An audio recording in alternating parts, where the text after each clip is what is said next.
Hello everyone, Eric with OzoneTCG. Today we have a Punk Tearlament list, top 4 at the Level Up Games Tactical Masters Case Tournament featuring our own Mr. Peter.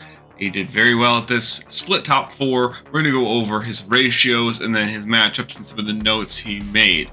Of course, if you guys want to purchase this deck or anything in here, please be sure to use our affiliate link in the description below. And thank you as always for doing that. Let's go ahead and get into the profile. So here we have, of course, Punk Tearlament. We're going to talk about just some of the basic ratios here. 3 Foxy Tune. We're going to jump around as well. 1 Deer Note, 1 Shirakusai, 2 Xamin, and the triple E-Telly, followed by the 1 Rhoda. He mentioned that Shirakusai and Rising Carp makes Foxy Tune into basically a 1 card or 1.5 card Chaos Ruler, and then the fact that Shinobi Necro is a dark makes it so that he doesn't have to play Ogre Dance whatsoever. So you would banish Shinobi Necro for Chaos Ruler's effect, banishing a light and dark monster, and then it's basically free. Basically, you're only banishing a light monster in that case. Shinobi Necro has proven to be quite a powerful card release.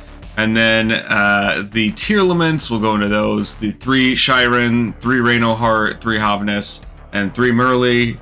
Again, 1 Rhoda, 3 Perlareno, and Terraforming. You just max out on the names. I think this is always going to be the correct way to play the deck, at least with until the Ishizu cards, where they can mill up to 10, potentially even 25 cards of your own deck per turn.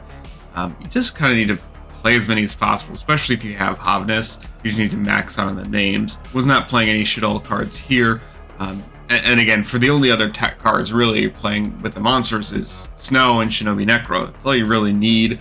The single instant fusion because of Mud Dragon, because of Kit Kalos. Mainly it's for Kit Kalos. Cards are absolutely insane. It's literally fusion night long. 1 Galaxy Cyclone. This is in case you mill it, and it destroys Floodgates and Mystic Mine unless they have Beat Cop. Triple Dark Ruler, 1 called, just the power 1 up straight up. No Foolish Burial, which is cool. I don't really think you need it in this version because it doesn't do as much as in the Danger version where you have a lot more brave interaction. Triple Soup Polymerization, standard for Tearlament now, and double Celiac. I mean, very clean list, honestly. Not really a whole lot of extra text or anything. Really no weird or one-off text at all.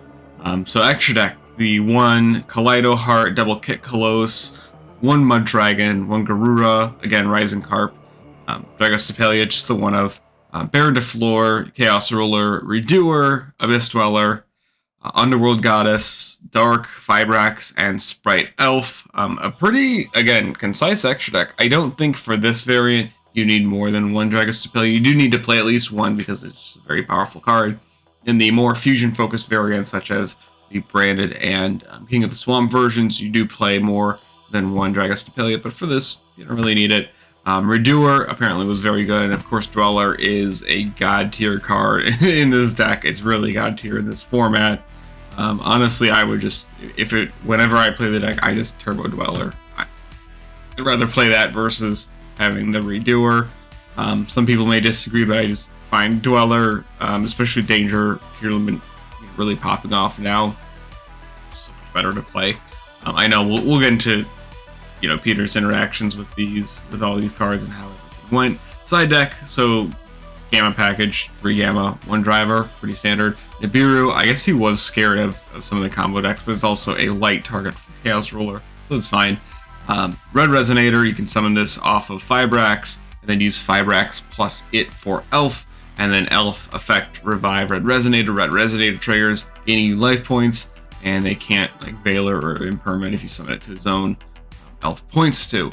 Triple Lightning Storm, Harpy's Feather Duster, Red Reboot. These are all just for the back row matchups, just how it is. No Evenly, no Cosmic, nothing like that. I think moving forward, I would play Cosmic, but that's just me. Yeah, and then the 1 looks like that's another Suliak, and then 1 Crime. So Crime is for going first. Say for some reason they play evenly against you, Dark Ruler. Just negate it, send a card, a monster specifically from your hand to the graveyard, and then the 3rd Suliak again, going first because he's not playing Desires. You want to either mill or search it, preferably both in the same turn. Card's really, really strong. So let's go ahead and talk about his matchups. He noticed that combo was that it turned Ruler and Zaman into Halka Fibrex, and then Fibrex and Shinobi into Elf, like I mentioned, for targeting protection and to get Merly Revival during the opponent's turn.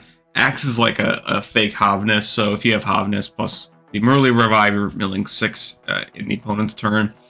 And then the fact that Kikos level 5 turns Zaman or Shirakasai into, of course, plus itself into Chaos Ruler, you can open up a lot of mills through that interaction by using 2 or 3 of a turn's fusion effects for a double Kikos. You can just cycle through those Kikos. You don't have to worry about running out of names if you play just the 2.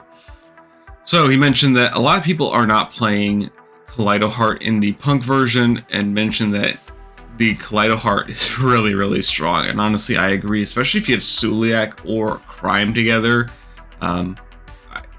It's really hard to play through the potential destroy, the spin, and then negate. Really hard to play through that with most.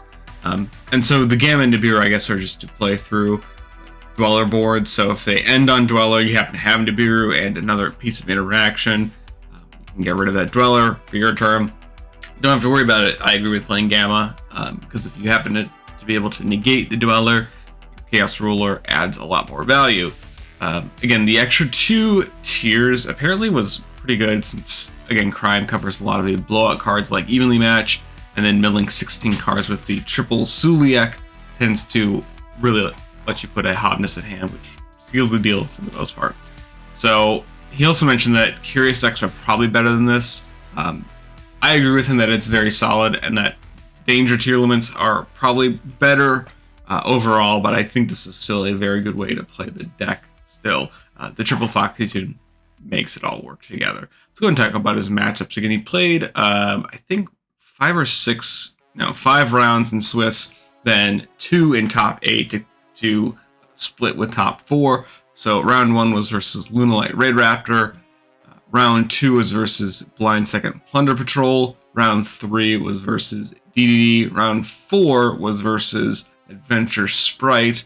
I guess that was the only match he technically lost, because round 5 was a tie versus Mystic Mine. Top 8 was Math Mech, 1 versus that. And then top 4, again, split. Probably would have played either Sprite or someone else. Not entirely sure. So that was this deck profile. I think this is a good way to build a deck. You don't need a whole bunch of specific tech cards, but it's nice that you don't just lose a Dimension Barrier, unlike the kind of the Brandon King of the Swamp focused versions. Really what the Curious deck and what the Punk version of the deck tend to do quite well. You can just go into whatever you want. What do you guys think about this? I'm curious to test this a little more, but of course we're going to wait for a ban list. Speaking of which, there's no Mystic Mine in here. Love to see that. Let me know what you guys think about the deck, and thank you as always for watching.